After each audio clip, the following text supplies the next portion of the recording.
All right, y'all. Everything was going good. Trump got elected, you know, and now Sleepy Joe had to wake up and stir up some mess. Let's check this out. And turning to Ukraine, in a major change of U.S. policy and a reversal of his prior position, President Biden is now allowing Ukraine to use a powerful U.S. missile system inside of Russia for the first time. In April, the U.S. sent the Army tactical missile system to Ukraine after Russian forces crossed the border. Well, since August, Ukrainian leaders have been asking for permission to use the supersonic missile system. In September, Russian President Vladimir Putin called it a red line. But now President Biden is giving Ukraine the green light. Now, Sleepy Joe already know that Trump is going to stop the war. I mean, he already won. So it's like, just leave the situation alone. I mean, like, it's over. Let Trump go in and handle it and stop the war like he said he going to do. But nah, you want to wake up and give Ukraine permission to use these long range missiles. It's like he trying to go out in glory. Like, hey, nobody don't want no war. And it's another thing. You gotta respect this man Putin. Keep on crossing his red lines. Joe Biden, Sleepy Joe, need to go back to sleep. News Nation's Alina Shirazi live for us at the White House tonight with how these missiles work and reaction from Ukrainian President Volodymyr Zelensky tonight. Alina. Natasha, good evening. We know that for the first time, President Biden, as you mentioned, did give Ukraine the green light to use American-made long-range missile systems to strike targets inside of Russia. We know this is certainly a bold move for President Biden and could further complicate Russia's war with Ukraine, with the president-elect Trump set to take office in just 64 days from today. We did hear President Biden speak today from Brazil, but this 64 days, I'm pretty sure Sleepy Joe is going to try to make it hell for everybody, him and Kamala. And the crazy thing about it, all that time they was in office, they could have been doing something good for us Americans. Instead, they didn't do nothing. And now that they lost, they want to ramp up war with somebody who got nuclear weapons. We got 60 some more days until he take office. They're going to make it hell for us. But he did not address his authorization and use of U.S. missiles by Ukraine in Russia. I swear, Sleepy Joe looked like an alien or something, man. For real, that dude just looked weird to me. And I'm the only one. We know the announcement comes one day after Biden met with the Chinese president at the APEC summit in Peru. President Biden notably ignored a question from the media about how the two nations would address North Korea, including reported troops on the front lines with Russia. But back to the long-range U.S. missile system that Biden approved. We know it's called the Army Tactile Missile System, or ATAC EMS. The U.S. Army says the weapons have a range of up to 190 miles. They are surface-to-surface missiles, meaning they're shot from the ground and can hit GPS-located targets with pinpoint accuracy. We know lawmakers on Capitol Hill are already weighing in.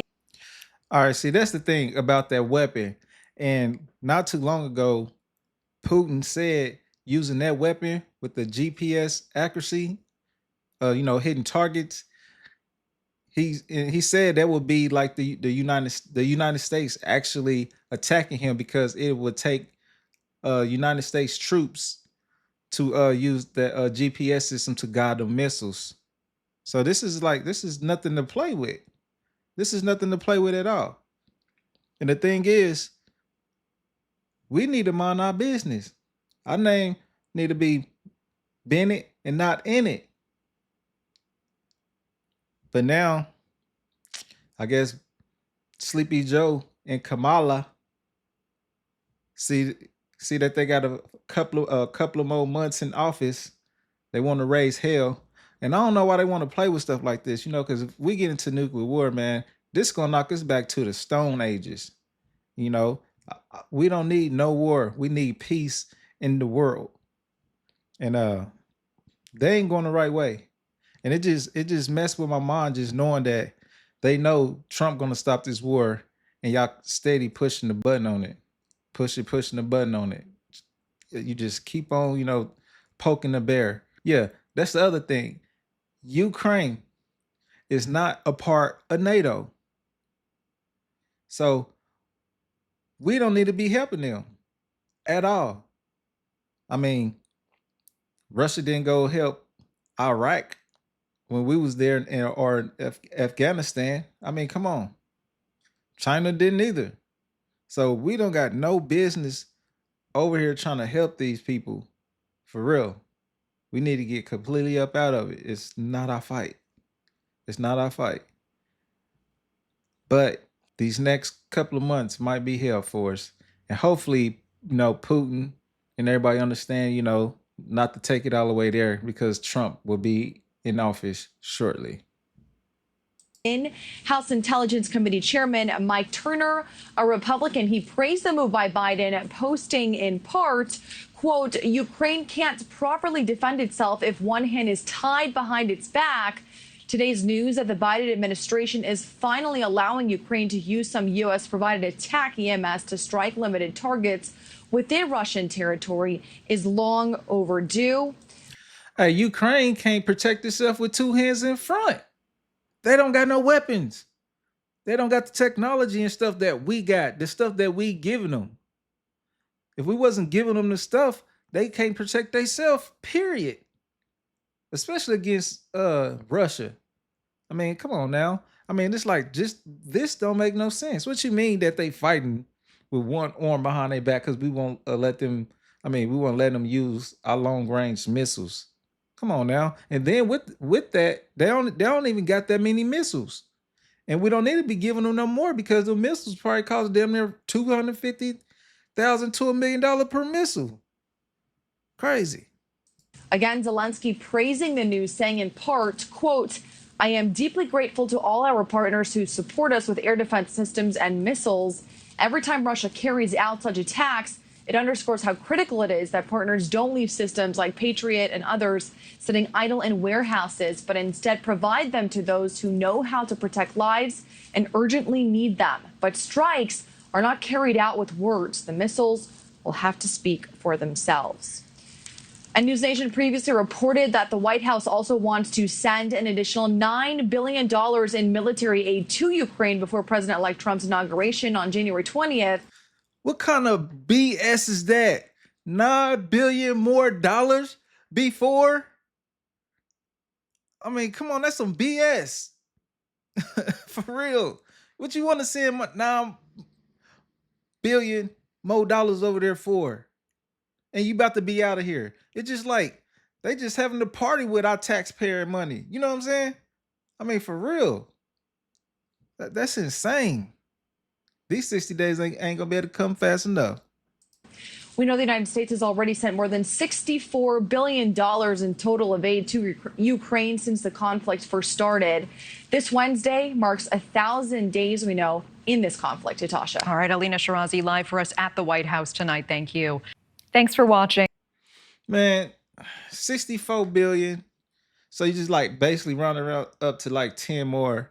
That $74 billion. And then Trump get in office. That's $74 billion that could have went into our infrastructure of the United States or any programs of help that the people need here in America. Now it's going to be completely wasted and gone once Trump end the war. I mean, just think about all the stuff that we could have did with that money. Put it back in our economy. Sleepy Joe gotta go. Him and Kamala. Ain't that how Trump was said? I mean, because this don't make no sense. This don't make no sense at all. This dude been asleep. I guess he met Trump, went back to sleep. Met Trump in the White House, saying there's gonna be a smooth transition, and I can't wait for it. And then he went back to sleep. Then he woke up and gave Ukraine the green light. I mean, you just can't make this stuff up. You cannot make this stuff up. I really feel that he's trying to go out with a bang. And that ain't gonna be good for us. Come on, Sleepy Joe. That's not fair to the American people when you already about to be on your deathbed. You lived your life. You about to be 90. So stop trying to start World War III before you get out the office.